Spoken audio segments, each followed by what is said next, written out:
Monsieur Jean-Luc Laglaise du MoDem. Merci Monsieur le Président. Monsieur le Vice-président Fayol, vous nous avez présenté la BEI comme un organisme qui octroie des prêts, non pas des aides. Donc les prêts sont remboursables. Et ma question donc, est relative aux risques et à l'évaluation des risques que vous faites sur les projets. Les prêts à certains grands projets d'infrastructure dans les secteurs marchands, comme l'énergie, les transports, les télécoms ou l'industrie, semblent peu risqués au vu des forts retours sur investissement. Par contre, d'autres secteurs sont tout autant stratégiques, comme la santé, l'éducation, l'enseignement supérieur, où les risques peuvent être plus élevés.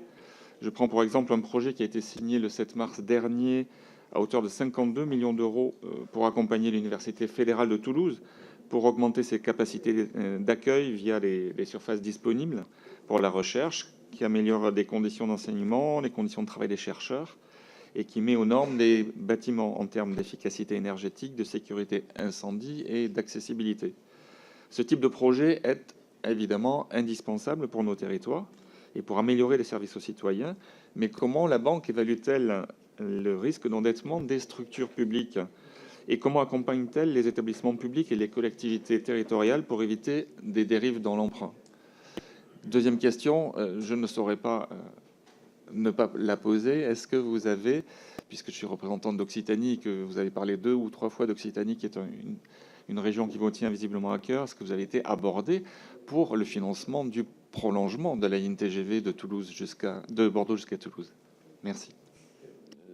Sur l'investissement dans l'éducation, dans la formation professionnelle, nous, on finance beaucoup de projets, mais qui sont des projets d'infrastructure liés à l'éducation, à la formation professionnelle, plus qu'à l'éducation en tant que telle. Mais après tout, les conditions dans lesquelles les écoliers, les collégiens, les lycéens et les étudiants travaillent, c'est aussi ce qui permet d'améliorer leur bien-être et d'ailleurs, au passage, on fait souvent aussi des liens avec la connectivité, sur l'amélioration de la connectivité de ces établissements scolaires. Maintenant, quand on prête à une collectivité, oui, on fait très, très attention à la situation d'endettement de ces collectivités, parce qu'on n'est évidemment pas là pour prêter à des collectivités dont la situation d'endettement serait particulièrement préoccupante.